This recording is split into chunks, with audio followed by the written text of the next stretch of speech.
Só ajeitar aqui o caderno, tá, pessoal? Pra gente ajeitar aqui a pesca, né? A gente começar a dar aula. Essa parte aqui, então. Hoje tem um negócio bem divertido, né? Nada de novo para vocês, obviamente, né? Ainda é física básica. Vamos passar aqui outro documento novo.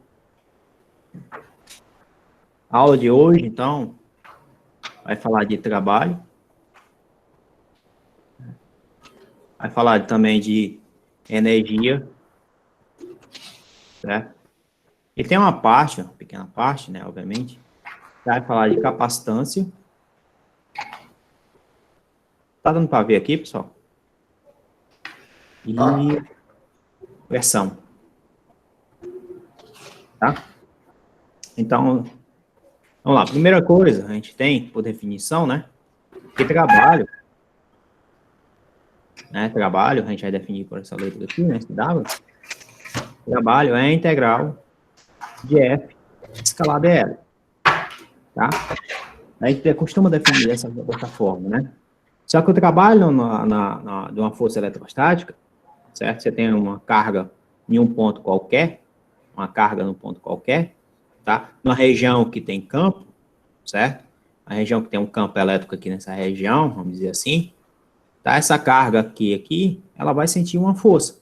Se eu quero trazer essa carga para um ponto aqui A, vamos dizer assim, né? Ela está aqui num ponto qualquer aqui, você está trazendo ela aqui, vamos chamar isso aqui de B, esse aqui de A, né? De A para B. Então, você vai trazer essa carga de A para B. Primeira coisa que a gente tem que lembrar é que essa força elétrica, a gente já viu, ela é conservativa, né? Se ela é conservativa, não importa qual o caminho que eu estou levando essa carga, tá? O trabalho é conservado, certo? O trabalho é independente do caminho. E uma outra coisa interessante é o seguinte, que esse trabalho aqui é um trabalho que ele tem que superar a força elétrica, tá? É um trabalho, a gente define o trabalho dessa forma, né? Mas o trabalho da força elétrica, o trabalho eletrostático, né? Ele tem que superar a força elétrica. É um trabalho que ele tem que sair de um ponto, né? Pegar essa carga e ir contra o campo elétrico, né? Que ele está com o campo elétrico indo para lá. É como se ele tivesse indo contra isso aqui. Tem que superar esse campo aqui, né? De tal forma que o somatório das forças tem que ser igual a zero, porque a gente está numa condição de eletrostática, né? A carga não pode estar acelerada, tá? Então, o trabalho, na realidade, vai ser, então, menos Q, a integral de A até B, de E dl. E dl. dl. Todo mundo entendeu o porquê desse menos aqui?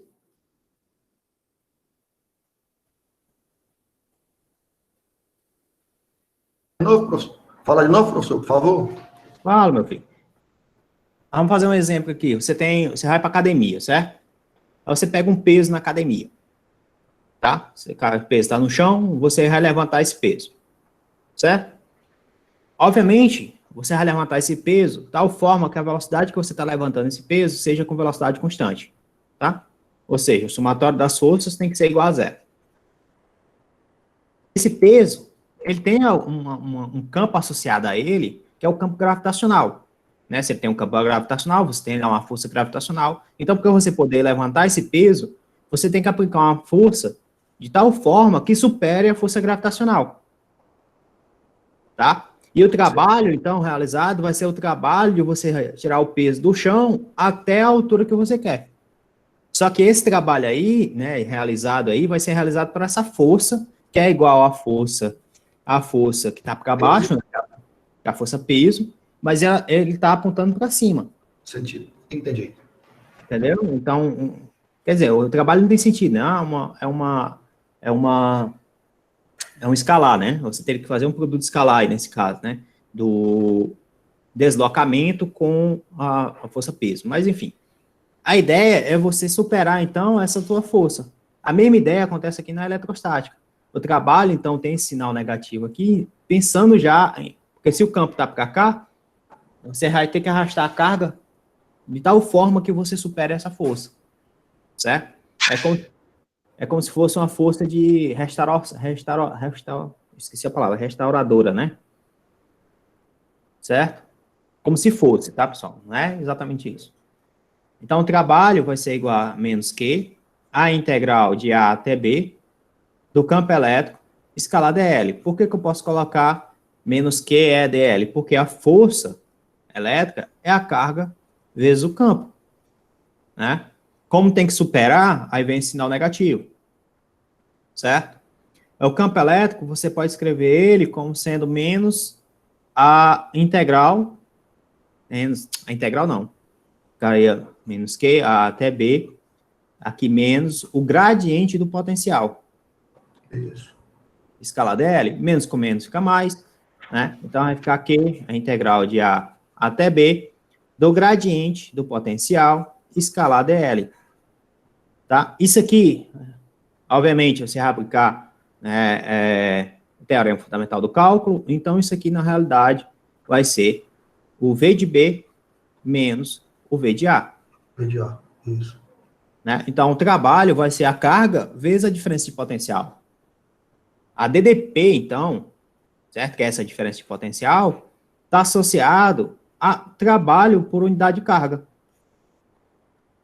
Certo? A DDP, então, está associada ao trabalho por unidade de carga. Tá? Então, você aplicar um DDP no sistema é como se você estivesse arrastando uma determinada carga de um ponto para outro. Você está olhando o que é que está acontecendo, como se você estivesse olhando por camadas, né? O que é que está acontecendo da camada A para a camada B. É como se você tivesse, então, dois condutores, por exemplo, e você está arrastando a carga de um condutor para o outro. Obviamente, né? Mas como é trabalho por unidade de carga, então essa carga de prova deixa de existir, né? Entre aspas, né? Aí a notação é o grande, né, professor, da DDP? O grande. Aí você estaria pegando energia, né? Que aí entra outra história, que o trabalho é igual a carga. Eu vou escrevendo Qzão assim, não foi? Isso. V de B menos V de A, tá? Aí, Q, V de B, isso aqui é a energia potencial eletrostática no ponto B, menos Q, V de A, é a energia potencial no ponto A. Beleza? Isso, beleza. Tá? Aí você tem uma associação do trabalho com a diferença de energia. Tranquilo? Lembrando que a configuração que a gente está trabalhando é a configuração eletrostática, só para poder deixar claro, né? Aí tem um negócio interessante, que toda vida que você vai falar de DDP, né, você tem que definir uma coisa chamada, que é origem, né, ou que é da onde é que está vindo, certo? Você tem que ter uma referência, né, no fim das contas, acho que essa é a palavra, a melhor palavra que a gente pode usar, uma referência, tá? Então, toda vida que você vai falar de DDP, você tem que ter essa referência. E, normalmente, a gente coloca essa referência, que é o ponto A, indo para o infinito. E quando o A vai para infinito, o V de A vai para zero. É um limite, né? Aí, a gente vai ter, então, que V de R é igual ao trabalho por unidade de carga. Certo? Então, calcular o trabalho, basta você calcular a diferença de potencial. Calcular a diferença de potencial, basta calcular o trabalho. E assim por diante, né? Aí entra outra história, né, que a gente, até o momento, a gente calculou de uma carga pontual, né, não calculou ainda nem a parte contínua, né, e nem do conjunto de cargas. Aí agora a gente vai pegar, né, e vai começar a entender a energia, certo? Que ali o trabalho está associado à energia, né, a energia de uma distribuição de carga. Aí quando a gente vai trabalhar com distribuição, primeiro a gente vai ter que colocar várias cargas pontuais, certo? E depois fazer a soma dessas cargas pontuais para chegar ao meio contínuo. Então, vai ter que fazer uma distribuição discreta para depois chegar a uma distribuição contínua. Tá? Aí, para poder imaginar isso, então, a gente vai pensar o seguinte: qual o trabalho necessário para reunir um conjunto de cargas? Qual o trabalho necessário, né, para reunir um conjunto de cargas. Isso aqui é bem divertido, pessoal, que vai aparecer um negócio aqui que vocês vão gostar. Né? Então, ele vai fazer o seguinte, que é essa brincadeira aqui, né? Ele vai determinar, ele vai pegar 3 cargas aqui que estão em qualquer ponto, né? Em pontos quaisquer aqui. Carga 1, carga 2, carga 3. E depois vai expandir essa ideia para N cargas, né? Carga 1, carga 1, carga 2, carga 3, né? Daqui para cá, ele vai botar aqui um ponto aqui, que ele vai chamar isso aqui de R1, né? Daqui para cá, ele vai chamar isso aqui de R2, certo? Aqui vai ter R1, aqui vai ter R2. Ele está definindo aqui, ó, que vai ter R3. Essa diferença aqui é o R13. Essa diferença aqui, deixa eu ver se eu consigo desenhar isso aqui melhor. Então, aqui para cá, você teria aqui o R13. Aqui você teria o R23. Aqui você teria o R12. Certo? Tudo bem até aí, pessoal? Todo mundo entendeu esse desenho aqui, né? Ele está trazendo as cargas e está reunindo essas cargas aqui num ponto muito próximo uma das outras, tá? Certo. Aí, o que é que acontece?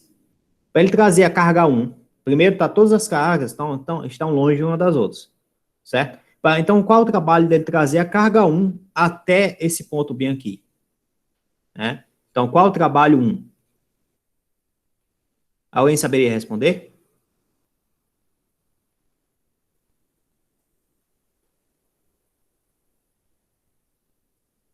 Bom, se essa região aqui é uma configuração onde não tem campo, né, uma região onde não tem campo, porque você não tem nenhuma carga aqui, né, lei de Gauss, né, quando você não tem carga líquida, você não tem campo. Então, é a região que não tem campo, tá? Essa região aqui. Aí, se essa região que eu estou trazendo a carga 1 até aqui não tem campo, né, a carga 2 e a carga 3 estão desconectadas, vamos dizer assim, estão separadas, certo? Então, qual seria o trabalho da carga 1? Eu posso afirmar que o trabalho da carga 1 é 0? E por que esse trabalho é 0? Alguém saberia dizer?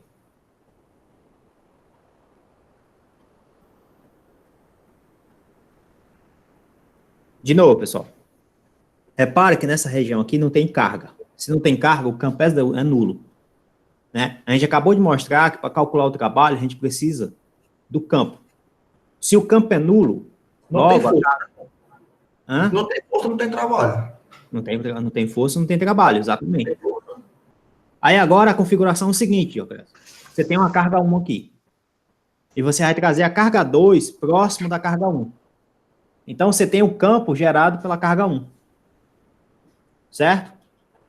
Logo, o trabalho 2, é igual a 1 sobre 4πε0, a carga 2 que eu estou trazendo, vezes quem? A carga 1, dividido por quem? Por R12, né? Que é a distância de 2 até 1. Por quê?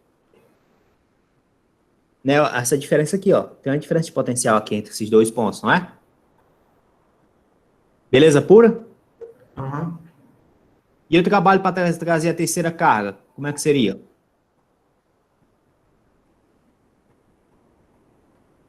Carga 3. Só que lá agora, como é para trazer a terceira carga, você tem 2 cargas no teu sistema. Se tem 2 cargas, tem a carga 1. Aí você teria R13. Tem a carga 2. R23. Deixa eu ver se alguém está entrando aqui. Tá. Beleza, pessoal? Todo mundo entendeu isso aqui? Beleza. Joel, Ou não? o Q2, ele vai para onde mesmo? Porque eu não entendi por que o Q1 vai para um local que não tem carga e o Q2 vai para um local que tem carga. Pronto, você pode fazer o seguinte, ó. Se eu definir que você tem esse círculo, aí tudo que tá dentro desse círculo aqui, ó, não tem carga. Aí eu pego o Q1, eu trago para cá para dentro. A partir do momento que eu tô trazendo de carga em carga, tá, Luana?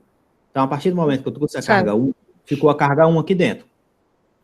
Aí eu venho trazer a carga 2. Entendeu? Entendi. É porque o Q1 ficou aqui dentro, né? Separado. Isso.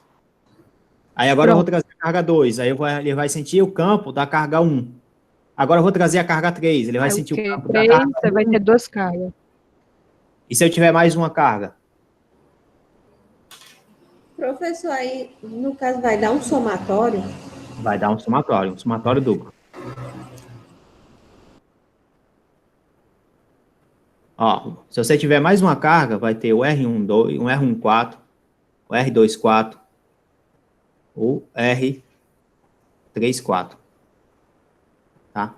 No final, você vai escrever isso aí, como a Antônia falou, né? Para N cargas, se você tiver N cargas, você vai ter um somatório. O trabalho vai ser igual ao somatório de 1 sobre 4 π epsilon 0. É o trabalho total, né? Vamos botar assim, trabalho total, que ou seja, seria a soma de todos os trabalhos, né? A soma de 1, 2, 3 até N, né? Nesse caso aqui a gente vai fazer 1, 2, depois o 3 e depois o 4, né? Que a gente calculou 4 aqui. Depois a gente vai ver o que é que acontece com esses trabalhos, tá? A gente vai descrever isso aí. Aqui você tem 0, né? Que é o trabalho 1. O trabalho 2 é 1 sobre 4 π epsilon 0. A carga Q2, a carga Q1 sobre R12, mais 1 sobre 4 π epsilon 0, a carga Q1, a carga Q3, R13, mais 1 sobre 4 π epsilon 0, a carga Q2, a carga Q3, R23, mais 1 sobre 4 π epsilon 0, a carga Q1, Q4, sobre R14, né? E assim por diante, né? Eu não vou escrever o resto aqui, não. Então, esse trabalho total, não sei se vocês vão perceber, isso aqui é 1 sobre 4 π epsilon 0, né? E você vai ter aqui, ó, quando você tem aqui em cima R1, 2, aqui tem assim embaixo você tem 1, 2. 1, 3, aqui embaixo tem 1, 3. 2, 3, aqui embaixo tem 2, 3. E não se repete e não tem o trabalho da carga em cima dela mesma. Então, você tem um somatório, né? Com I variando de 1, por exemplo, até N, certo? De quem? Né? Aí aqui você tem outro somatório com J, e esse J tem que ser maior do que I, né? Até N, certo? De QI, QJ, QI, QJ, RIJ. Todo mundo entendeu isso aqui? Sim. Sim, né? Beleza. E o mais interessante, né? Se você fizer agora o seguinte, se você pegar o trabalho, 1 sobre 4 π epsilon 0, certo?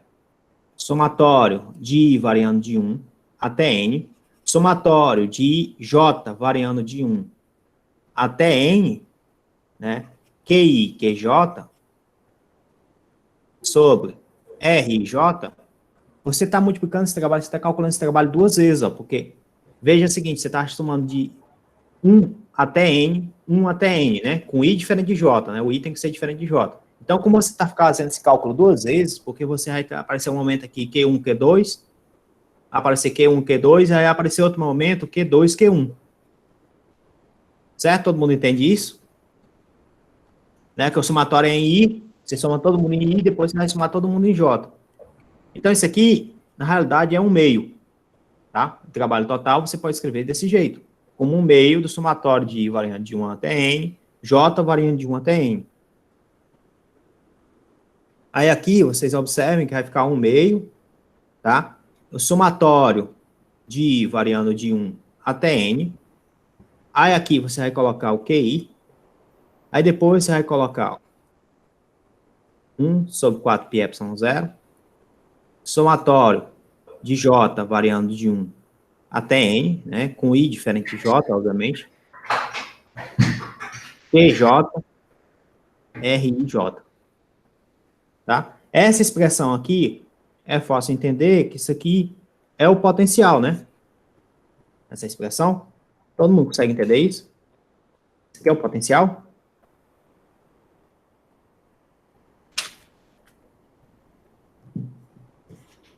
Todo mundo consegue entender isso, né?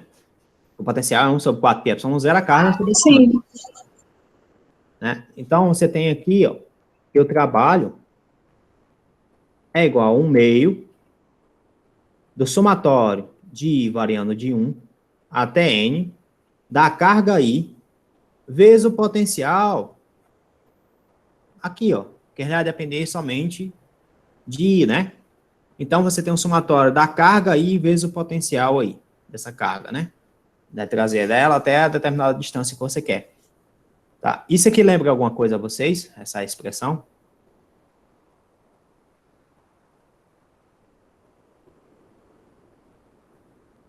Qual o significado, pessoal, de trabalho? Parece energia. Parece não. É energia. energia. Você está certo. Só que nesse caso aqui, é energia armazenada. Tá? E aonde é que a gente armazena energia eletrostática? Né? Onde é que a gente armazena? Capacitor. No capacitor. Aí lá no capacitor, você vai perceber que a energia armazenada no capacitor é simplesmente essa expressão. A gente vai já fazer esse tipo de coisa, tá? E para poder fazer isso, primeiro a gente vai fazer a distribuição contínua e depois a gente vai brincar. Né?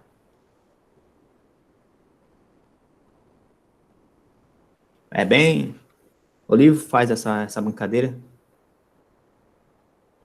Deixa eu ver se é diferente. Então, na distribuição contínua, o que é que você tem?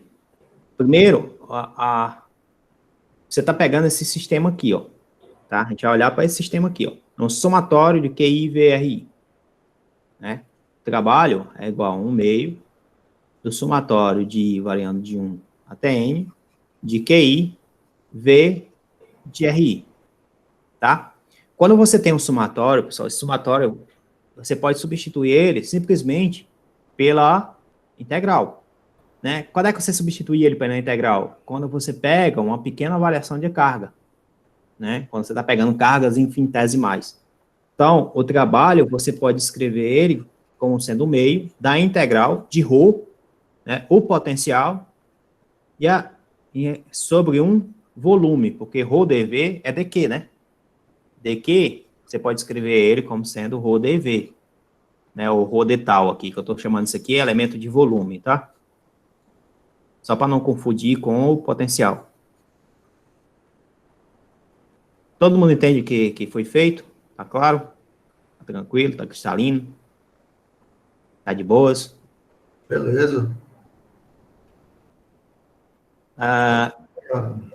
Quem é a... Professor, Pois não. no caso aí, detal, aí vai aparecer, quando for desmembrar detal, vai aparecer seno, defi, deteta, do mesmo jeito que a gente Vai usa? aparecer R2, seno de θ, dφ, dθ, dr. Pronto. Isso em coordenadas esféricas, né? Obviamente, Isso. metal depende do tipo de coordenada que você está trabalhando. Se você estiver trabalhando com cubo, né, aí vai aparecer dx, dy, dz. Uhum. Tá? Aí, só uma pergunta. Quem é a densidade de carga em termos do divergente do campo? Como é que a gente escreve a densidade de carga em termos do divergente do campo? Você lembra? Feito. É ρ sobre epsilon zero? Rho sobre epsilon zero é o divergente do campo, né? Então, Rho é epsilon zero vezes o divergente do campo elétrico, correto? Tá? Por quê? Porque o campo, o divergente do campo elétrico é igual a Rho sobre epsilon zero. Passa o epsilon zero para o outro lado, morreu, né? Então, o trabalho, você vai escrever agora como sendo o meio da integral Rho epsilon zero divergente do campo vezes o potencial vezes aqui o detal, né? A integral sobre o volume. Esse epsilon zero eu posso tirar daqui. Aí fica epsilon zero sobre 2. A integral do divergente de E, V, de tal. Só um momento, pessoal. Acho que eu esqueci de fazer uma coisa aqui. Copiar aqui a informação. Não, esqueci não, tá certo. Sei que tinha esquecido. Pronto. Aí agora a gente vai usar aquelas propriedades que a gente aprendeu já anteriormente, certo? Quanto é o divergente, né, de uma função escalar vezes uma função vetorial. Vocês lembram?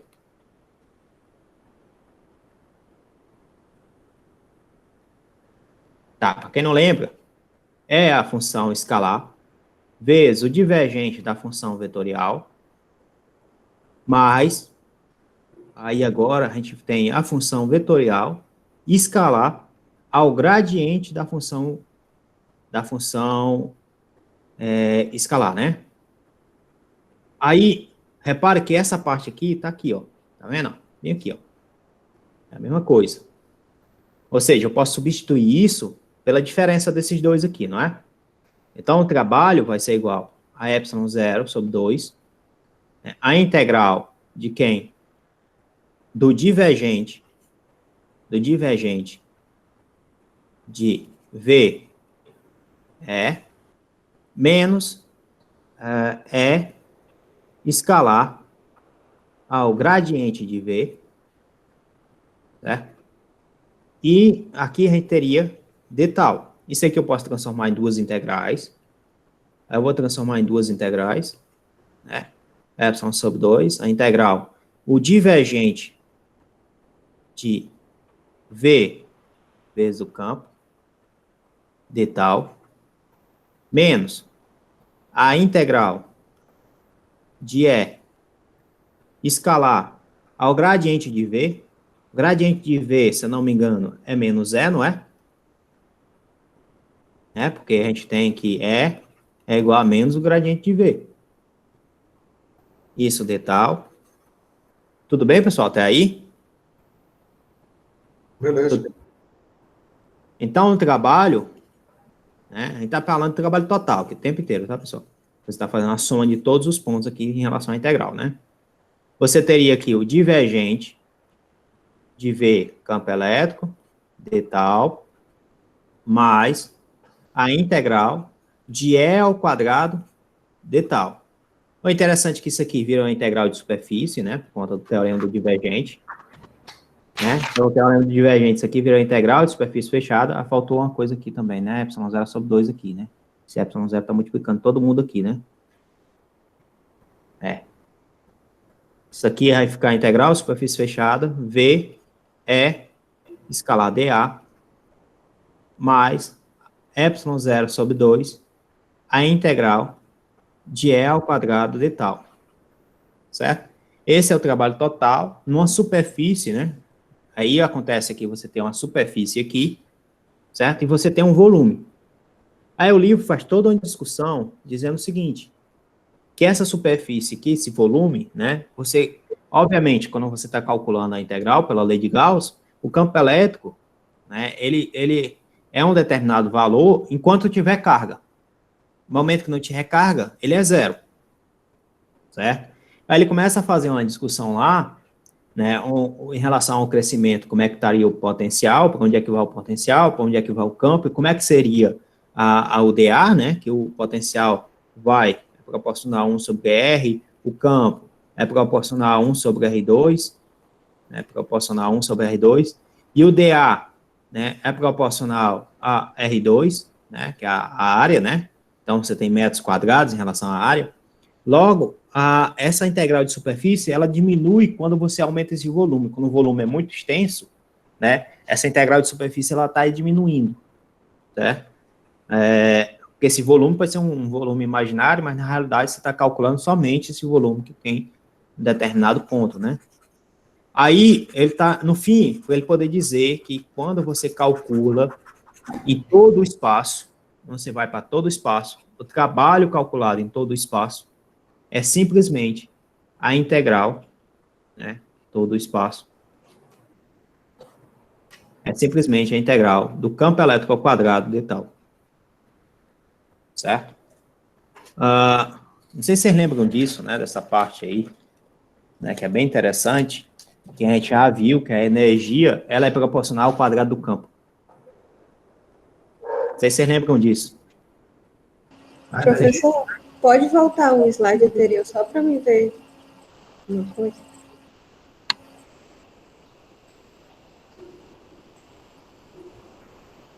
Porque ficou menos no campo elétrico. Aqui? Sim. Conta daqui, ó. Bom, você tem que... Sim, quando o senhor utilizou a propriedade. Você passa esse cara para o outro lado. Fica o quê? Ah, tá certo. Tá certo. Obrigada. De nada.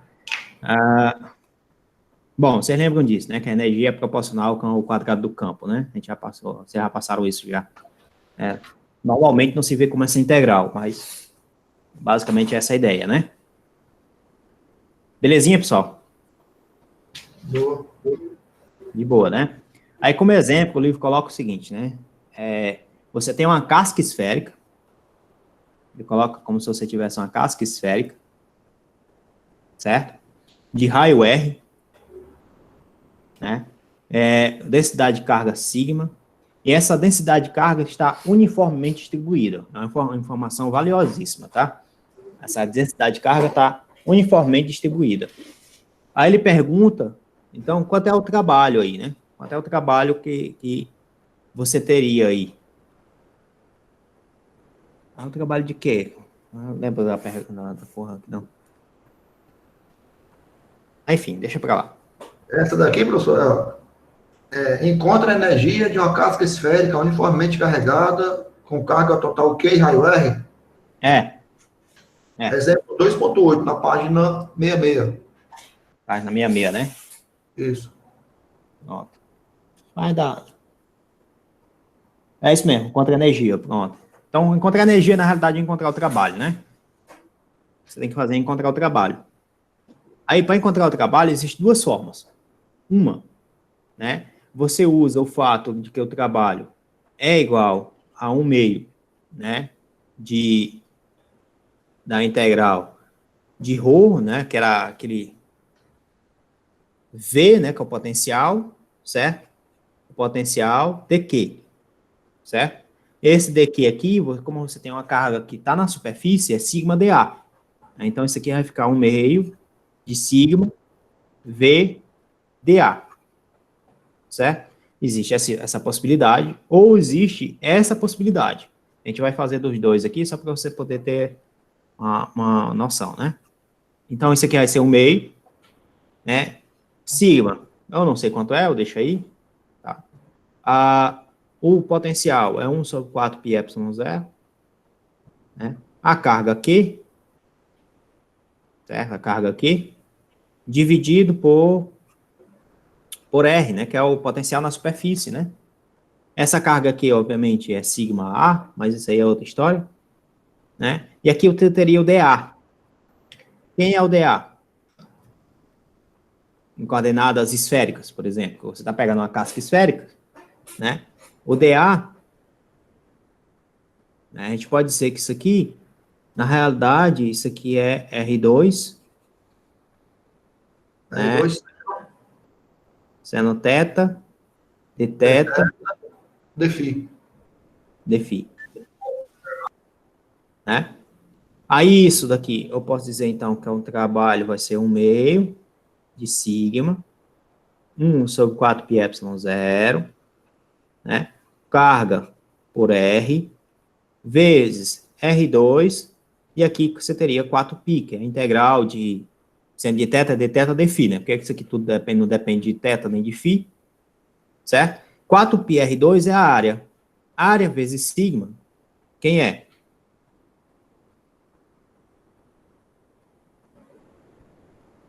Quanto é a densidade superficial de carga vezes a sua área? A carga, né? A carga. Então, isso aqui vai ser o quê? 1/8, né, que é esse produto aqui, 8πε0, carga ao quadrado sobre R. Essa é a expressão da energia. Belezinha, pessoal? Todo mundo entendeu isso? Professor, R2, aí parênteses, 4, o que é? 4π. Ah, tá, 4π, certo. Já tá faltando DR ali, né? No Não, contenção. não tá, Não, não tá, porque isso aqui é elemento de área, né? Ah, é verdade. É. Isso aqui é elemento de área. Aí a outra parte que você tinha que fazer lá, cadê aqui? Isso aqui, ó, tá vendo? Ó, vamos fazer por essa daqui, ó. O trabalho é igual a ε0 sobre 2, a integral de E ao quadrado de tal, tá? Aí quem é o campo elétrico? O campo elétrico é 1 sobre 4 πε0, né? Uma carga Q dividido por R2, né? Obviamente, o campo elétrico ao quadrado, né? É o quadrado disso aqui, que eu estou pegando só ele vezes ele mesmo, não tem problema nenhum. Pegando o módulo dele, né? Não é um módulo porque você teria que tirar a raiz aqui, mas... Enfim, ele é o quadrado, né? Então, o produto escalar dele com ele mesmo. Isso aqui é o quadrado, daí ele é o quadrado aqui. Isso aqui dá R à quarta. Tudo bem até aí, né, pessoal? Isso aqui? Todo mundo entende isso, né? Então, o trabalho vai ser igual a ε0 sobre 2, a integral de 1 sobre 4π ε0 ao quadrado, vezes Q ao quadrado, sobre R à quarta, vezes o d tal, agora sim, ó. O d tal vai ser quem? R ao quadrado, seno de θ. Agora vai ter o dr. Agora vai ter o dr, exatamente. Eu estou botando dr assim, né? Esse 2 cancela com esse daqui, né? Aqui eu posso botar para cá, então isso aqui vai ficar ε0 sobre 2 vezes 4π ε0 ao quadrado, Q ao quadrado, vezes a integral, aí aqui fica a integral de quem? Vai ficar 1 sobre R2, 1 sobre R2, seno de θ, dθ, dφ, dr. Pronto. Essa parte aqui dá 4π, né? Então, eu posso tirar isso aqui da integral, botar 4π. E você teria a integral de dr sobre R2. Aí, vamos lá, vamos levar isso aqui e registrar ali do outro lado. Você teria trabalho é igual a 1 meio, né? 1 sobre 4π ε0 ao quadrado. Aqui você tem ε0. Aí aqui vezes carga ao quadrado. 4π. Então aqui você tem 4π, né, que é da integral, vezes a integral de dr sobre R2. Essa integral aqui fica menos 1 sobre R, né? Isso. Isso. Então, olha, repara que você pode cancelar esse cara e esse cara aqui com esse quadrado aqui, certo? Então, isso aqui vai ficar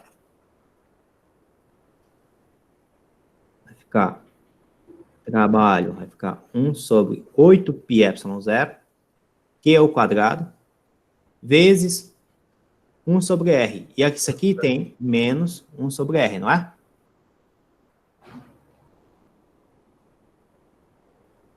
Todo mundo entendeu isso até aqui?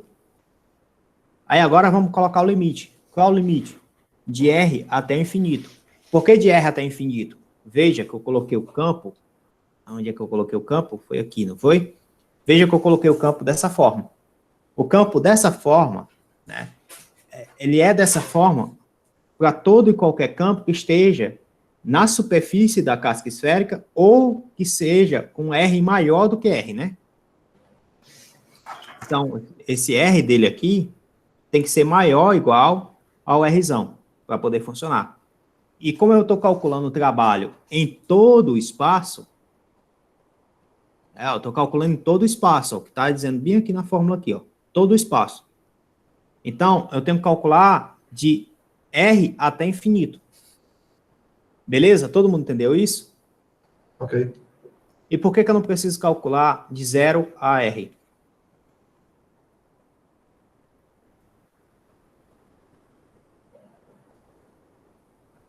Voltando ao nosso problema. Qual o problema original? Mas não, Geusa, pode falar. É porque é 0 que está dentro da casca esférica, né? Aí não tem carga líquida. Pronto, ótimo. Então, o campo é nulo por conta que não tem carga líquida, certo? Logo, isso aqui, pessoal, vocês só observem que esse resultado aqui, né, isso aqui foi infinito, é 0, e menos com menos fica mais, então o trabalho, no final das contas, vai ser 1 sobre 8π ε0. Q ao quadrado sobre R. Que é a energia, né, professor, que se fala? Que é a energia. E é o mesmo resultado que tem anteriormente, ó. Se você olhar o resultado anteriormente, é o mesmo. Só o modo de fazer. Tá diferente. Só o modo de fazer. Né? É o mesmo. Belezinha, galera? Essa aí é a parte bem interessante, né? Essa parte de energia, né? Que, na realidade, aí entra uma parte que é... Você está criando uma figura, uma geometria qualquer lá, né? E você está vendo como é o comportamento da energia naquela figura, né? Aí depois tu vai começar a entender, se eu fizer modificações na figura, como é que ocorre, então, essa energia? E se eu quiser armazenar energia, qual o tipo de configuração que eu tenho que ter? Aí ele vai começar a fazer esse negócio. Para começar a fazer isso, né, ele começa a dizer para ti, olha, a gente tem um tipo de material, né, que ele pode ser condutor, né, e tem materiais que podem ser isolantes, certo? E esses materiais têm algumas propriedades. Então, ele vai começar a analisar essas propriedades. O primeiro material que eu vou colocar aqui é isolante. Pois não? Essa parte aqui é comentários sobre energia eletrostática. O senhor vai frisar algum ponto aqui, professor? Comentário sobre 67, a página 67. 67. Que é seguido, né? Seguido do exemplo. Vai fazer, tem alguma coisa interessante aqui para o senhor comentar ou não? Rapaz, tem sim. Eu acho que eu fiz foi pular aqui. Acabei foi pulando. Fui passando aqui o coisa aqui. Acabei foi pulando aqui. Né? Aí ele fala aqui, comentário 1. Uma inconsistência desconcertante. Tá. É a equação 2.45. Aí você volta lá, olha, a equação 2.45, essa é a equação do trabalho ser igual à integral do campo elétrico ao quadrado, né? Indica claramente que a energia de uma distribuição de cargas estacionária é sempre positiva, né? Por outro lado, a equação 2.42, né, pode ser positiva ou negativa, né? Então, a gente já começa aí, né? A energia de duas cargas de mesmo módulo, sinais opostos, é uma distância R, seria dado por isso. O que houve de errado? Qual é a equação certa? Ele fala isso, né? Aí ele vai colocar a resposta, que a resposta aqui são ambas. Ambas as equações estão corretas, mas elas pertencem a situações ligeiramente diferentes. Aquela história em física, né? Que a gente sempre olha, né? Olha qual a situação que você está envolvido, né? Quais são as condições que você está envolvido para poder discernir qual tipo de equação que você tem que olhar, né? Qual tipo de movimento que você tem que olhar. É a mesma história também de potência, né? Que tem potência dissipada, potência... Eu acho que tem bem 3 tipos de potência, né? Que você também vai trabalhar. E cada tipo de potência tem uma equação específica para isso. A equação 2.42, que é a equação da carga, certo? 2.42, não leva em consideração o trabalho necessário para, antes de mais nada, formar cargas pontuais. Começamos com cargas pontuais e simplesmente calculando o trabalho necessário para reuni-las. Né? Esse princípio é sábio, já que a equação indica que a carga pontual, de fato, é infinita. Né? Então, o trabalho de uma carga pontual, de fato, acaba sendo infinito, né? Quando você pega, substitui lá em relação ao campo elétrico. Você pega de 0 até infinito. E quando o R tende a 0, a gente tem uma inconsistência, né? Em relação ao campo elétrico, né? Que quando você tem um campo elétrico e o R está tendendo a 0 nesse campo elétrico, você está dizendo que esse campo elétrico está tendendo a infinito, né? Vocês lembram disso, né? E aí a nossa história da delta de Dirac, né? Que você, quando você vai fazer essa brincadeira, o campo elétrico é como se você estivesse calculando o campo dele, por ele mesmo, né? Certo? Aí tem essa brincadeira, né? Ele está discutindo exatamente essa inconsistência, né? Que na realidade não é inconsistência, né? Aí tem uma pergunta legal aqui que ele coloca: onde é que a energia está armazenada? As equações, né, oferecem 2 maneiras diferentes para calcular a mesma coisa. A primeira é uma integral sobre uma distribuição de carga. A segunda é uma integral sobre o campo. Elas podem envolver regiões completamente diferentes, por exemplo, uma casca esférica, a carga fica confinada à superfície, enquanto que o campo elétrico está presente em toda a parte de fora dessa superfície. Interessante, né? Então, onde está a energia? Ela está armazenada no campo, como na equação 2.45, aparentemente sugere. Ou está armazenada na carga, como indica a equação 2.43. Aí ele fala que no nível atual, essa pergunta não sabemos responder, né? Eu posso dizer qual a energia total vai fornecer na forma de calcular, mas não necessariamente preocupar-se com a localização da energia. No contexto da teoria da radiação, capítulo 11 é útil e na relatividade geral é essencial considerar a energia como armazenada no campo, como uma densidade. Então, você teria lá ε0 sobre 2 é ao quadrado, isso aí seria uma energia por unidade de volume. Mas em eletrostática pode dizer também que a energia está armazenada na carga, que é um meio de ρ V, né? Eles chamam de V, é a diferença de potencial. Tá? No fim, pessoal, a gente ainda não tem ferramenta suficiente para dizer onde é que a energia está armazenada, tá? Aí lá na frente, depois, quando ele for falar lá de vetor e point, né? For falar de algumas outras coisas, aí é que ele vai dizer onde é que está essa energia, né? Como é que essa energia é armazenada. Tá? Por enquanto, a gente tem duas equações, uma indica que você pode ter energia em relação a essa carga, e a outra pode ter energia em relação ao campo. Né? E o outro comentário que ele vai falar aqui, que é o princípio da superposição. Né? Como a gente tem que o trabalho é igual ao quadrado do campo, né? O quadrado do campo, o trabalho é proporcional ao quadrado do campo, e se você tiver um campo vetor, né? Se você tiver diferentes vetores aqui, então o trabalho vai ser proporcional à soma desses vetores aqui, né? Então você teria a soma de vetores aqui e ao quadrado. Bom, aí você teria você teria que esse sistema aqui vai aparecer tipo E1 ao quadrado mais E2 ao quadrado, né? Mais duas vezes E1 escalar E2, né? Mais o restante aqui, por exemplo, né? Só que esse termo aqui garante que o princípio da superposição não é válido. Beleza, pessoal? Ok. Aí, enfim, Dioclésio, eu acabei passando, cara. Na hora de preparar a aula, De boa. a página deve ter colado.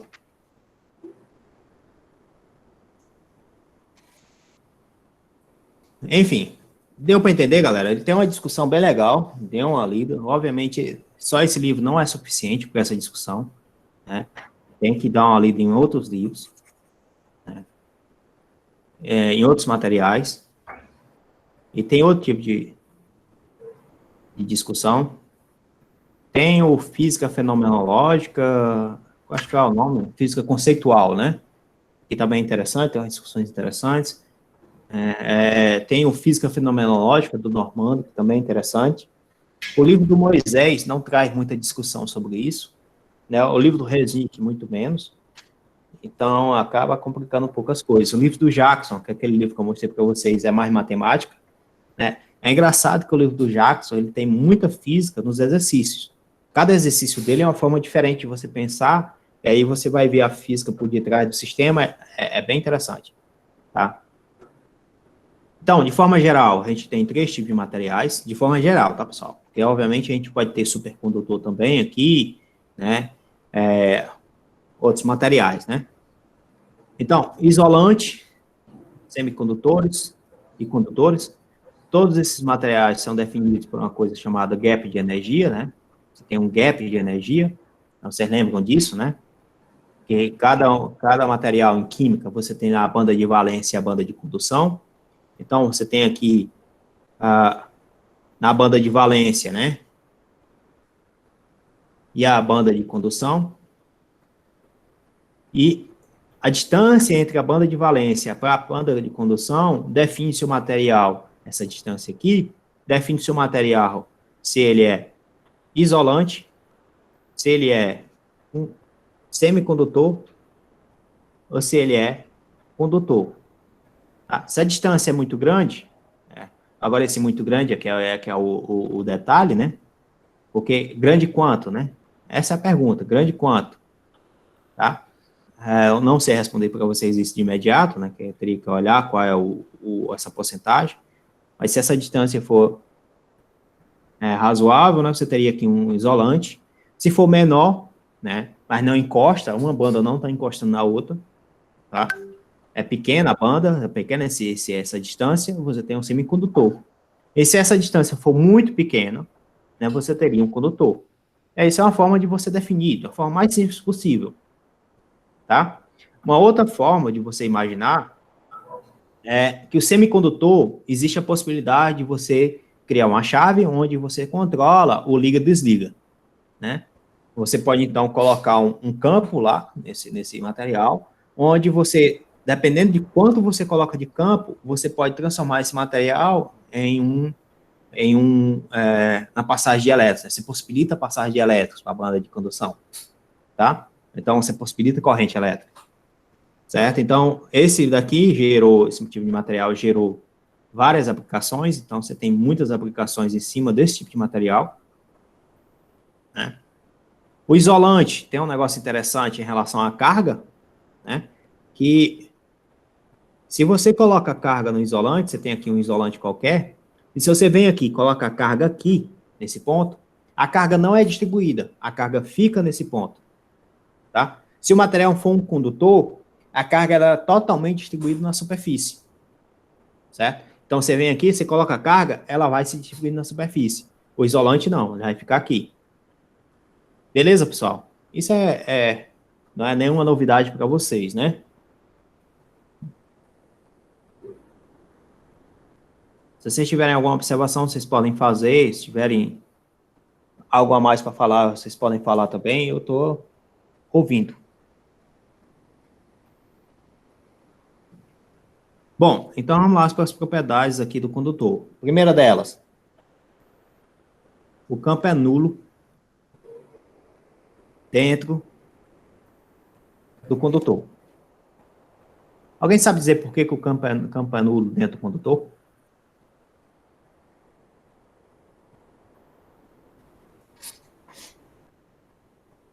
Porque as forças se anulam, né, professor? Uma ótima explicação. As forças se anulam. Né? Forças se anulam. As forças internas, né? Isso. Anulam. Eu vi errado aqui. As forças se anulam. O que mais? Pensando na lei de Gauss, você tem carga líquida no interior do condutor? Eu acho que é porque as cargas ficam só na superfície do condutor. Elas estão organizadas na superfície. Aí no interior não tem carga. Se não tem carga, né? Tem carga ali. Professor, Pois não, filho. pegando aqui o raciocínio aqui da Antônia Maria, se o condutor for maciço, também fica na superfície, né? Também fica na superfície. Também fica na superfície. A maior distância possível, né?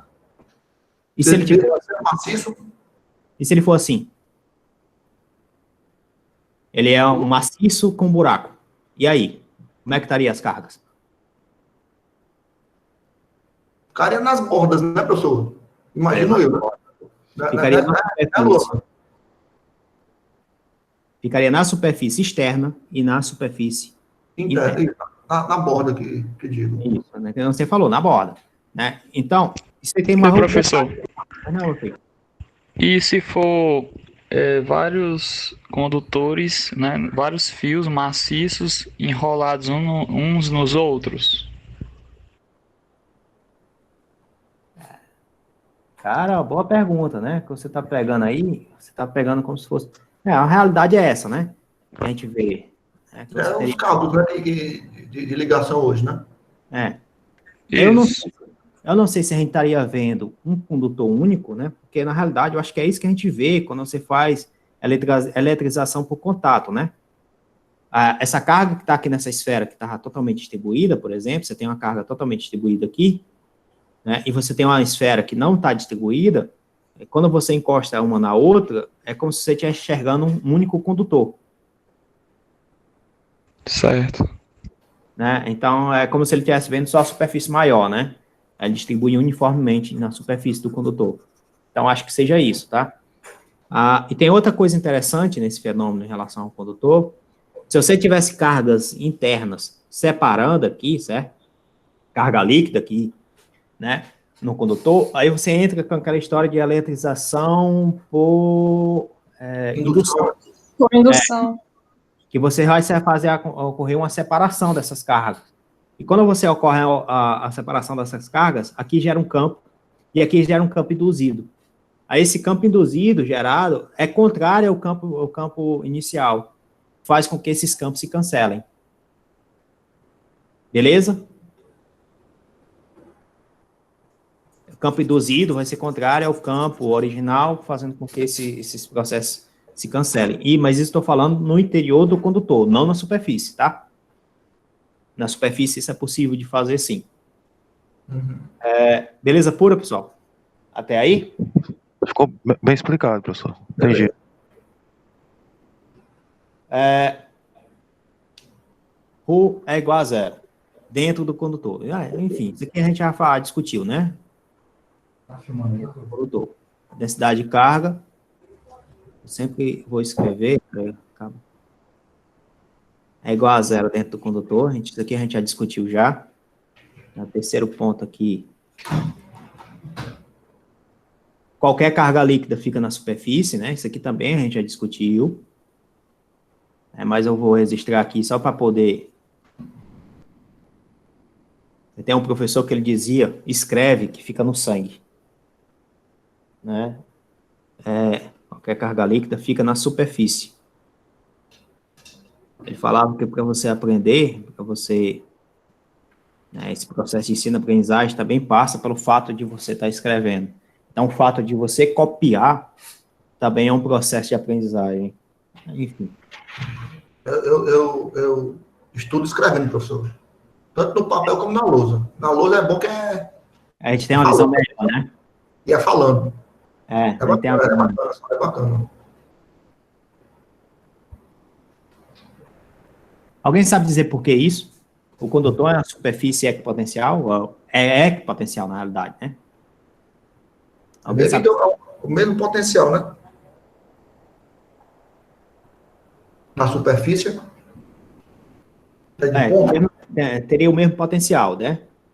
Mas aí ele está falando, né? Se você pegar dois pontos dentro da superfície, né? Que aqui ele não especificou, é especificar no texto, né?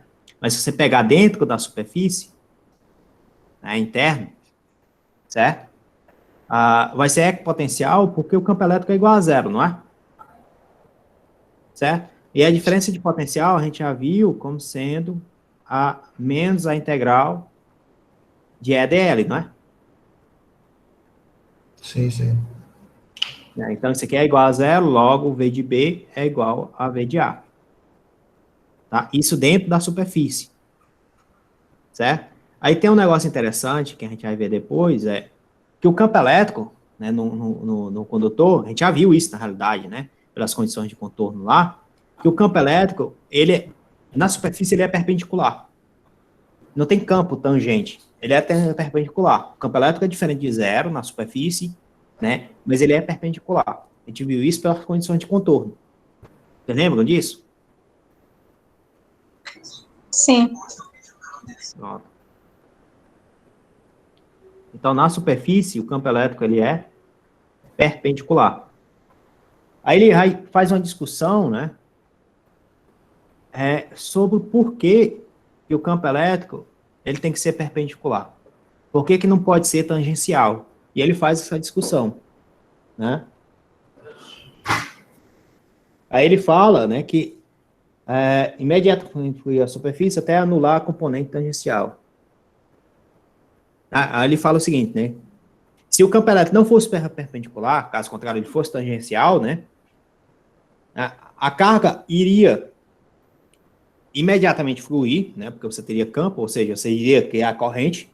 Então ela iria imediatamente fluir na superfície até anular a componente tangencial. Certo? E perpendicular à superfície, obviamente, a carga não pode fluir. né, ela ficaria confinada. Todo mundo entende isso, né? Já foi falado já. Bom, então essas são as propriedades de um condutor. Então, toda vida que a gente tem um condutor, a gente vai sempre tratar pensando dessa forma, certo? Isso é interessante porque essa parte aqui a gente vai aplicar nas ideias que vamos passar nas técnicas especiais, né? Então, tem muita coisa que as técnicas especiais, elas são matemáticas, mas a física por trás dela como é que se diz? É algo que facilita, certo? Então, se você sabe a física, você facilita, olha, essa parte aqui é zero, essa parte aqui vai pegar isso, e assim por diante, tá? Então, vamos lá. Deixa eu ver aqui, qual mais aqui?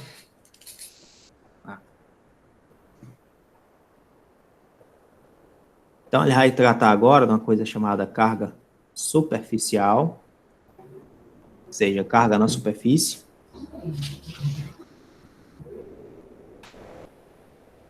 Né? E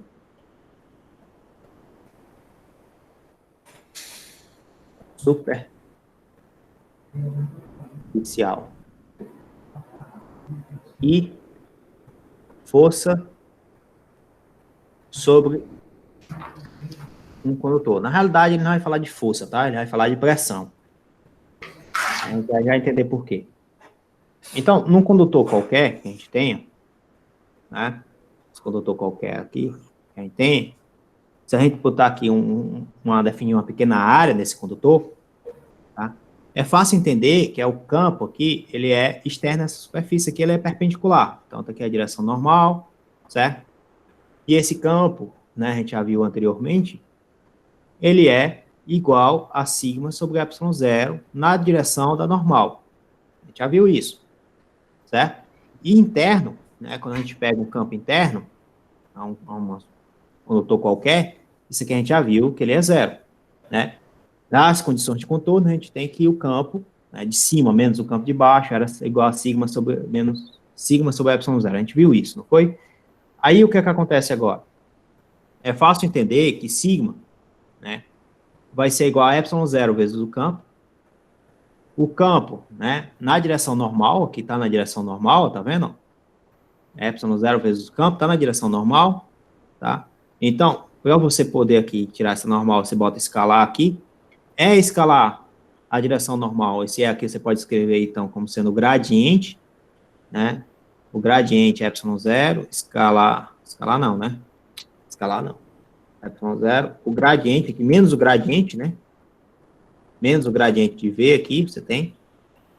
Escalar normal, tá? E no fim, você pode pegar essa parte aqui, o gradiente, menos o gradiente, escalar normal, isso aqui você pode escrever simplesmente como uma derivada que está na direção de N.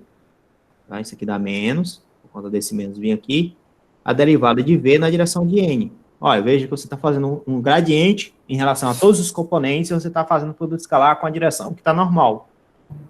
Então, todo o resto se cancela, só fica a direção normal. Tá? Então, o sigma é igual a ε0 menos ε0, a derivada do potencial na direção de N. Certo? Aí tem um negócio interessante que ele começa a falar, né, que quando você tem um condutor que tem essa presença de carga, né, e ela sofre uma força, certo? E a gente vai falar de força por unidade de área, né? Força por unidade de área, ele vai definir como sendo SFzinho, e na realidade isso é pressão, né? Que força por unidade de área é pressão. Tá? Aí esse Fzinho, você pode definir então como sendo um sigma é médio. Aí ele vai explicar o que é esse é médio que ele está falando, né? Certo?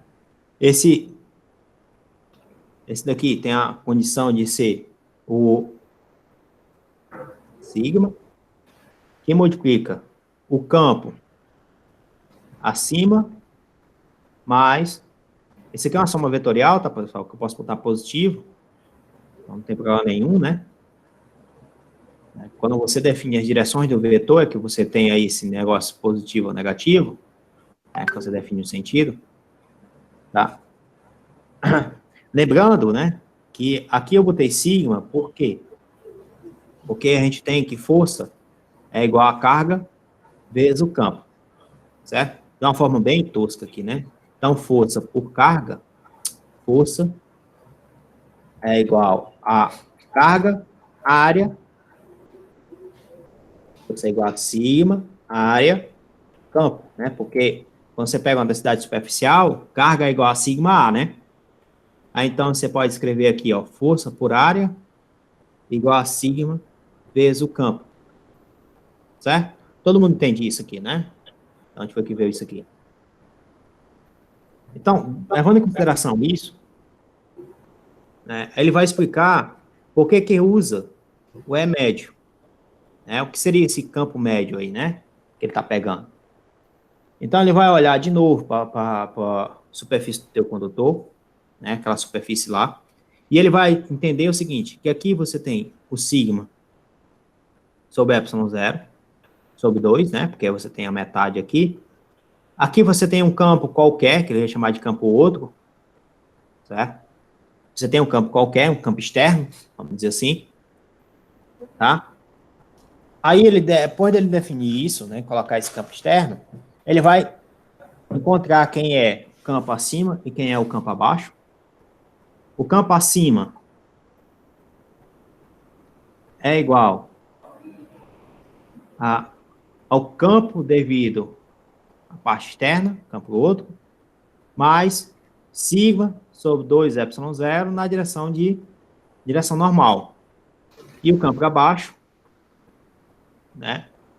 Campo abaixo é igual a campo de outro, né? Que é a mesma história, só que aqui tem menos, né? Porque a direção normal está apontando agora para o outro lado, né? Tá pegando a parte negativa, né? Então, se você somar o E de cima mais E de baixo e dividir por 2, certo? Somar E de cima mais E de baixo e dividir por 2, isso aqui dá o E de outro. Então, o E de outro aqui é igual a 1 meio, né? Do campo acima mais o campo abaixo. O que é esse E de outro, professor? Aí é que tá. É o E médio. Tá vendo que isso aqui é uma média? Tá? Esse campo é de outro, é como se fosse um campo que eles chamam, um campo externo, tá? Como se fosse um campo externo. É que ele coloca aqui, ó. Torne uma pequena bastante. Tá. Outras regiões da superfície, bem como quaisquer fontes externas que possam estar presentes. Então, esse campo, devido a outros, são fontes externas que possam estar presentes, entendeu? Vamos lá, né? Então, a força, devido a essa pequena parte aqui, essa pequena área, né, é devido a esse campo externo aqui, ó, que tem, ó.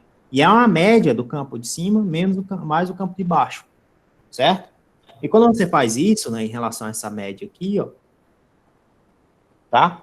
Essa parte aqui, obviamente, a gente tem lá, cadê a força aqui, qual foi que a gente escreveu? É sigma vezes E médio, certo? Então, a força era igual a sigma vezes E médio, né? Só que esse E médio, a gente já escreveu anteriormente como sendo igual a... Cadê aqui, ó, onde é que está essa parte aqui?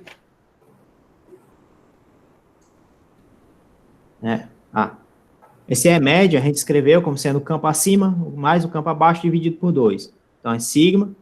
O campo acima, a gente já viu que esse negócio é proporcional a sigma sobre ε0. Aqui também é proporcional a sigma sobre ε0, né? E eu estou dividindo por 2. Então, você vai ter aqui sigma vezes sigma sobre ε0 dividido por 2. Isso na direção normal. Tranquilo?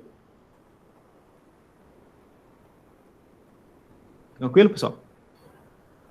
Então, isso aqui vai ficar sigma ao quadrado sobre 2ε0 na direção normal. Tá? E isso daqui, na realidade, é a pressão, né? Então, a força vai ser escrita dessa forma, né? Daqui você tira também, lembrando que o campo elétrico a gente escreveu anteriormente como sendo σ sigma sobre ε0, isso aqui é a média do campo, né? A média vai ser sigma ε0 mais sigma ε0 dividido por 2. Tá? É a soma dos campos, né? Dividido por 2. São dois campos. Aí, o campo a gente definiu dessa forma, certo? Daqui implica que E ao quadrado é igual a sigma ao quadrado sobre ε0 ao quadrado, certo? Aí, se eu pegar esse cara aqui, multiplicar por ε0,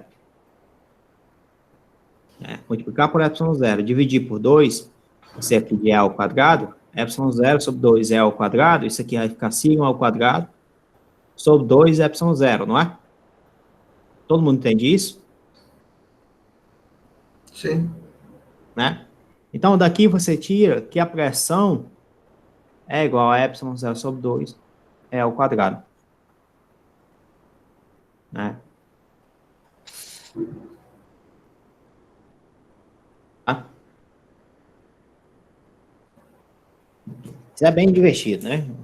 Eu nunca pensei que a gente poderia ter pressão relacionada com força elétrica, mas a gente pode sim. Professor, o senhor pode voltar o slide? Posso? Essa parte final aí eu não entendi. A última linha. Não, Aqui. a última linha, isso. Pronto. Aí eu entendi que foi definido já. Pronto, aí eleva ao quadrado. O que é que acontece? Não fica Elevou. sigma ao quadrado sobre ε0 ao quadrado?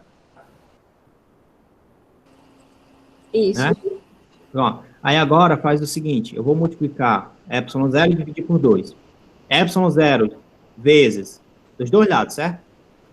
Então, eu estou multiplicando, isso aqui ficaria ao quadrado. Eu vou tirar esse 2 aqui, certo? Vezes ε0 dividido por 2. Esse ε0 aqui vai cancelar com esse daqui. E vai aparecer sigma ao quadrado 2 vezes ε0, não é? Isso. Pronto. Então, aparece esse mesmo termo aqui, não é? Ó?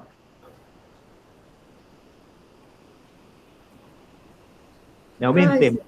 Isso, o senhor fez só para poder chegar fez um artimanho, né? Ó. Ah, Olha o mesmo matemático. tá certo. Aí, para poder dizer que... Esse F minúsculo, né, professor? Pressão? Lembra que a gente definiu com esse F minúsculo como sendo força por unidade de área? Isso. Uhum. Né? E força por unidade de área é pressão, né? Beleza. Joel, volta lá só. Como foi que o E médio deu sigma 2ε0? Não estou conseguindo Pronto. visualizar. O R, a gente não definiu como sigma sobre ε0? Né? Condição lá do particular. Como eu estou pegando o médio e eu tenho dois campos, é a soma dos campos dividido por 2, não é? Sim. Então, você teria a soma dos campos dividido por 2. Isso aqui daria... Peraí. Deixa eu ver, cadê aqui? É o E médio, né? É o campo acima, campo abaixo. Se você somar sigma sobre ε0 mais sigma sobre ε0, isso aqui aparece duas vezes sigma sobre ε0. Isso aí não é possível. A não ser que eu esteja pegando, quando você está pegando um E médio, né, simplesmente você tem dois campos, é o outro aqui. Como foi que a gente definiu esse cara lá, hein? Já sei. Está lá em cima. Sei. Essa parte aqui, você lembra que a gente definiu lá nas condições de contorno? Que é acima mais é abaixo, né? Que isso aqui é uma soma vetorial, tá? Obviamente, isso aqui ficaria menos. Isso aqui era igual a sigma sobre ε0?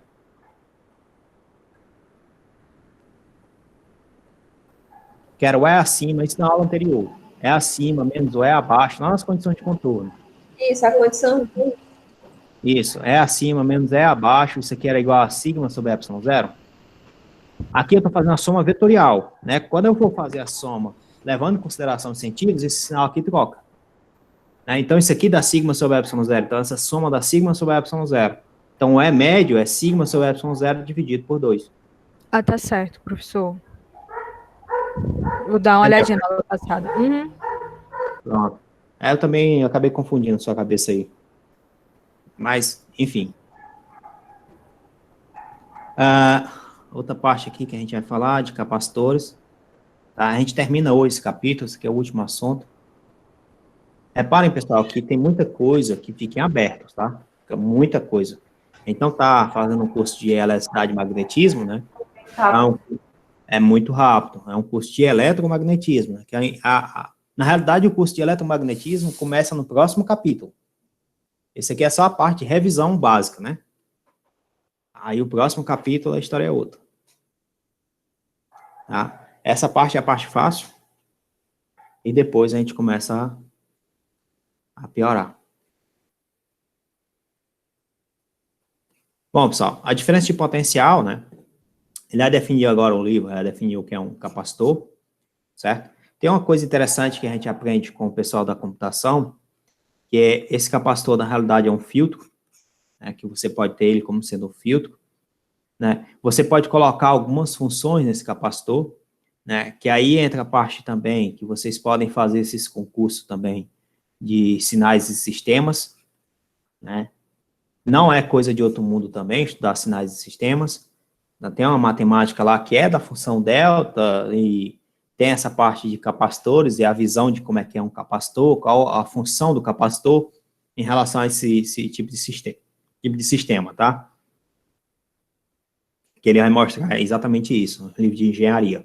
Ele mostra um pouco diferente, mas a gente na física acaba vendo em outra perspectiva.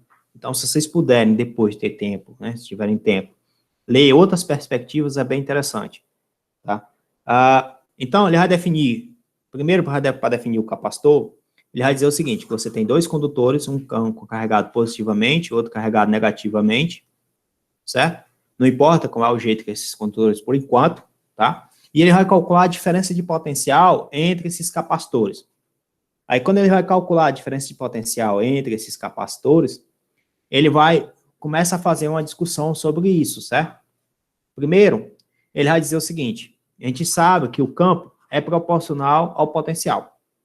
Primeira coisa, o campo elétrico é proporcional ao potencial. Segundo, o campo elétrico ele é proporcional à carga. Tá? Então, não sei se é associatividade, né? Você tem, então, que o potencial é proporcional à carga, ou a carga é proporcional ao potencial, né? Então, ele vai fazer essa discussão, né? No fim, ele diz que a carga é igual a capacitância vezes o potencial. Muito rápido, muito simples, né? Para poder definir isso.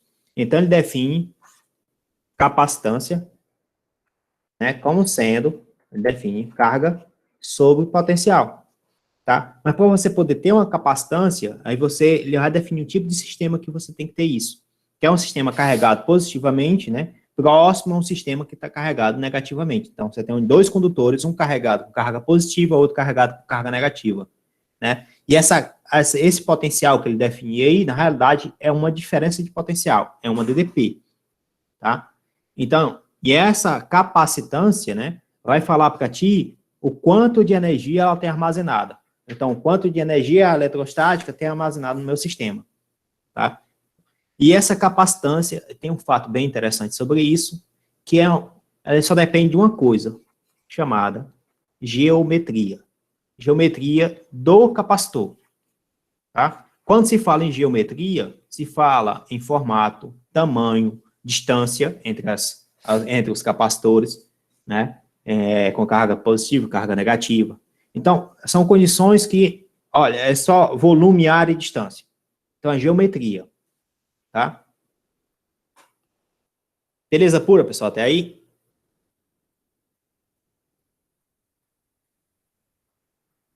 E tem outra discussão que ele faz aqui, antes de tudo, eu acabei esquecendo, que se você tem esse tipo de configuração, né, para você calcular a diferença de potencial aqui, a diferença de potencial, né, que seria em relação ao campo, né, que é a integral de campo EDL, é muito complicado esse cálculo aí, tá? Muito complicado sem saber a configuração de carga. Então, você precisa saber qual é a configuração de carga para poder calcular o campo, né?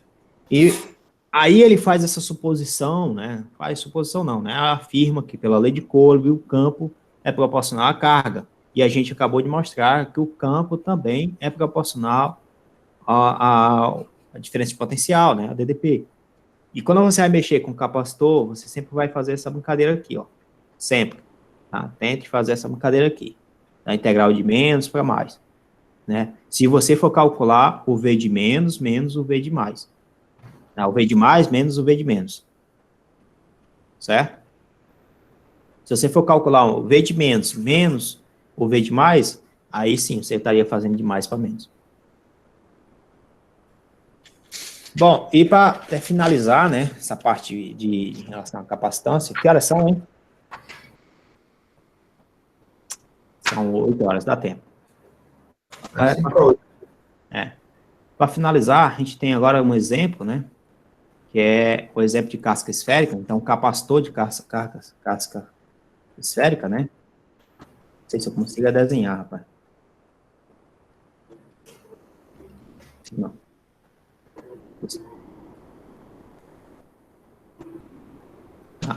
Então, você tem aqui... Só um momento aí, pessoal, que eu estou tentando desenhar aqui pelo menos o mínimo do mínimo, né?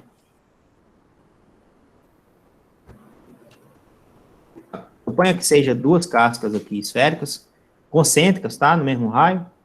Mesmo raio não, né? Na mesma origem. A, raio B, tá? São duas cascas esféricas. Beleza, pessoal? Aí, essa casca esférica de dentro está carregada positivamente, a carga de fora está carregada negativamente, e ele pergunta quanto é a capacitância. Só isso. Como é que a gente faz? Alguma ideia?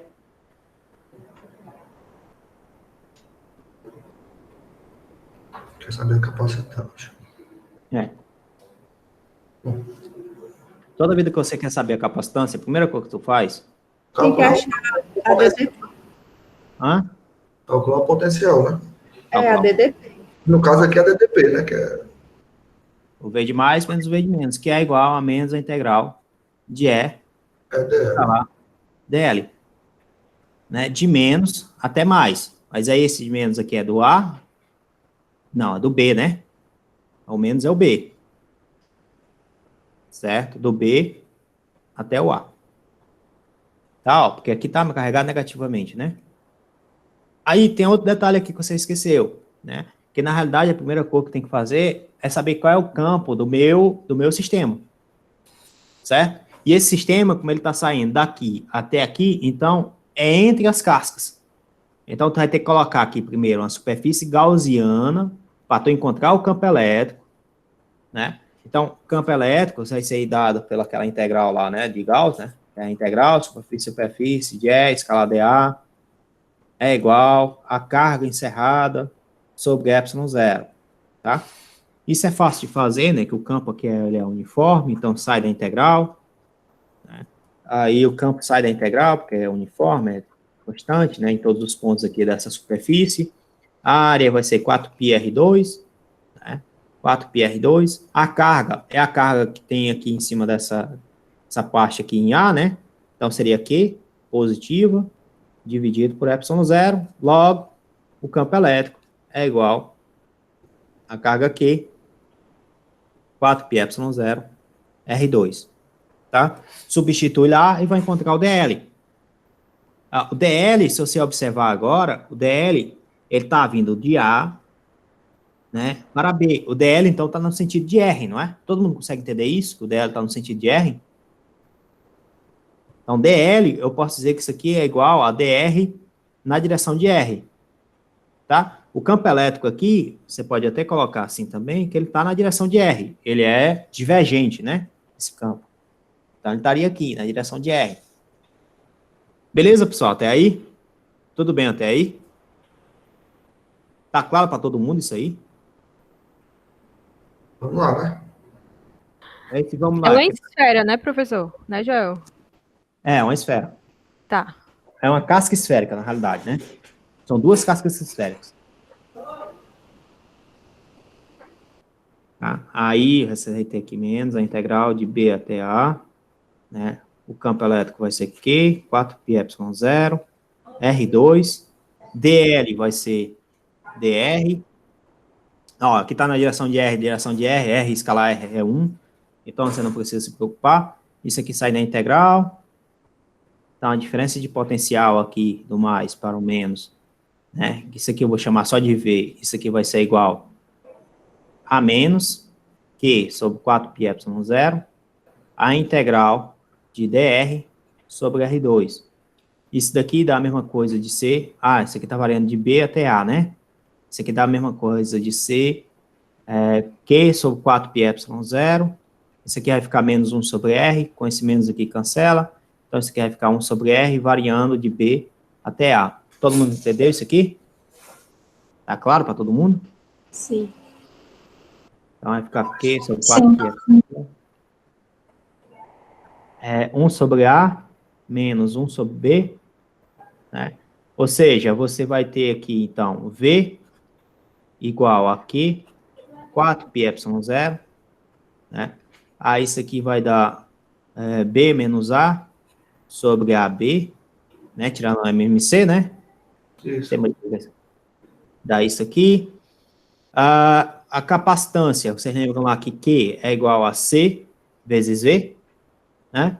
Então, eu vou botar aqui, ó, que Q é igual a CV, certo? Então, isso aqui vai ficar a capacitância vezes a diferença de potencial sobre 4πε0, né? B menos A sobre AB. Aí, você vai ter potencial de um lado do outro, você cancela esse potencial, certo? E tudo que está dividindo passa multiplicando, tudo que está multiplicando passa dividindo, então, você tem C, esse cara está dividindo, passa multiplicando, 4πε0. Esse cara aqui está dividindo, passa multiplicando, AB. Esse está multiplicando, passa dividindo. Certo? Se vocês observarem agora, né? Vocês observarem aqui, esse resultado ele é positivo, certo? A capacitância ele é positiva. Isso aqui é uma constante.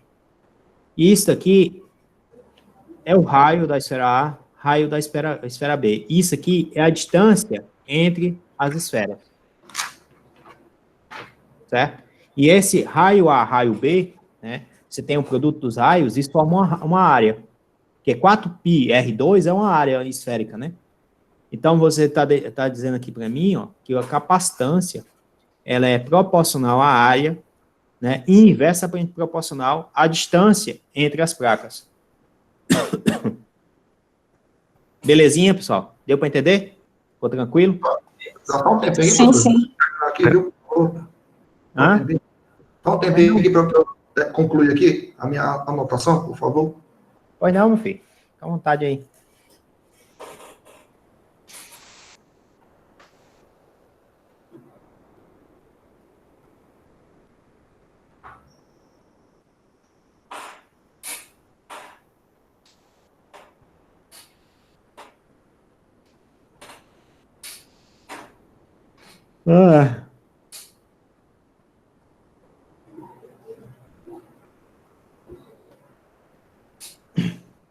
Se é muito rápido, pessoal, vocês podem falar, viu?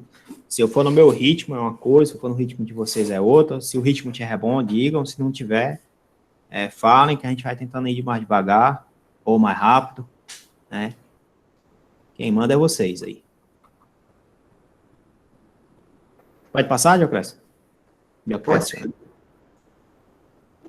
Vamos lá, tem mais um problema que eu gostaria de mostrar para vocês. Obviamente não vai dar tempo de resolver ele todo, né?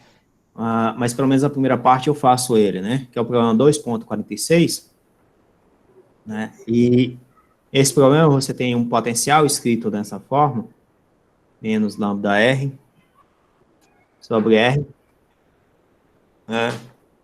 Bom, se preocupe com a zoada não, que é só a vizinha aqui. V de R é igual a... isso aí mesmo. Aí ele pergunta quanto é o campo elétrico, certo?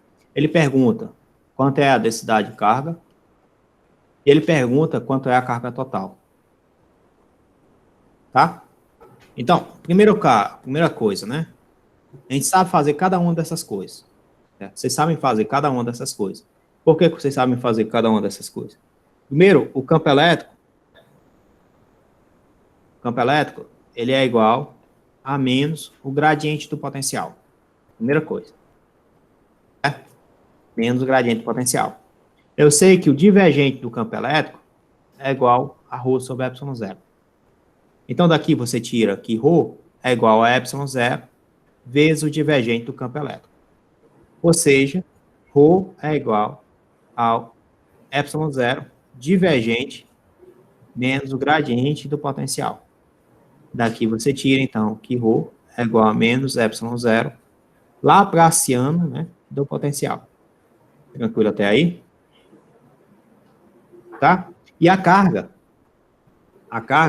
é fácil entender que a carga é a integral de ρ de tal. Então, você tem que substituir aqui que a carga vai ser a integral, né, de menos ε0, ou laplaciano do potencial, de tal. Tá? Então, primeiro a gente tem que calcular esse cara aqui, ó. Quem seria o laplaciano do potencial? Certo? Então, para calcular o laplaciano, primeiro você calcula o gradiente. Na hora que você calcular o gradiente do potencial, você determina o campo. Já é a primeira resposta. Tá? Eu vou fazer esse da parte do gradiente e depois eu deixo o restante para vocês aí brincar. Né? Foi o caso, né? Então, campo elétrico é igual ao gradiente, a menos o gradiente do potencial. O gradiente do potencial é o gradiente de A, que é uma constante, lambda R, que é uma lambda também, é uma constante, sobre R. Certo? Isso aqui, esse gradiente, obviamente, né, estaria, se você colocar em coordenadas esféricas, é ddr na direção de R. Então, você teria que ddr dessa expressão, lambda R, sobre R, na direção de R. Tá? Todo mundo entendeu isso aqui? Essa parte aqui? Tranquilo? Sim, professor. Sim, né? Então, quanto é a derivada aqui? A, uma constante, sai fora, né? Aqui você tem duas funções, então você está derivando, fazendo uma derivada do produto, não é? Certo? A derivada do produto é a derivada da primeira, quanto é a derivada da exponencial é ela mesma, vezes a derivada do argumento, tá? Dividido pela segunda função, né? Mais a primeira função, vezes a derivada da segunda função, que é a derivada de r elevado a menos 1, que dá r elevado a menos 2, menos 1, né? Aqui fica menos r elevado ao quadrado. Todo mundo entendeu isso aqui? Claro para todo mundo isso aqui? Sim. Sim, né? Então, o gradiente do potencial, todo mundo consegue entender que é a menos a lambda A é elevado a menos lambda R sobre R, né? Menos é elevado a menos lambda R vezes o versor R, aqui também tem o versor R, né? O versor R sobre R2, tá? Aí agora você teria que calcular o divergente do gradiente do potencial, que isso aqui é o campo, né? A parte negativa aqui, isso aqui é o campo, tá? Aí para calcular o divergente, vai calcular o divergente dessa parte toda aqui. Então, tu teria que calcular o divergente dessa constante aqui, que não importa muito, sai fora, mas você teria lambda R vezes essa parte, né? Mais o próximo divergente, que é o divergente de... Aqui tá faltando o A, né? Tá aqui o A. A, né? Esse A sai. E elevado a menos lambda R, certo? R sobre R2. Esse daqui é um vetor, certo? Esse R por R2, isso aqui é um vetor, isso aqui é uma função escalar. Um vetor, uma função escalar. Aí você vai perceber, pessoal, que vai chegar um momento aqui, né? Isso aqui é a dica que eu dou para vocês, que vocês vão ter que calcular o divergente do versor R por R2. Quem é isso aqui, hein? Alguém lembra?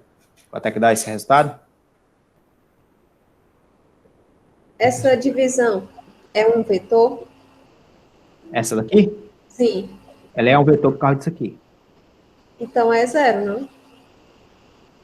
Tá, tem duas possibilidades. 0 ou 4π. É mesmo, agora que eu lembrei. Pronto.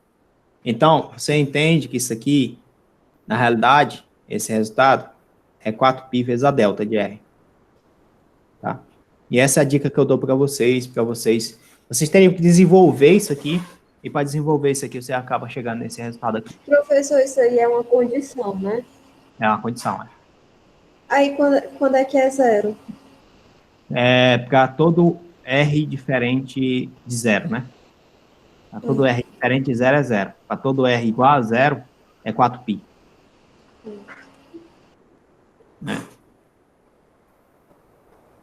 Bom, pessoal, vou parar por aqui, tá? Não sei se tem algum comentário aqui, deixa eu olhar logo aqui. Essa tem boa noite, né? Vou parar por aqui e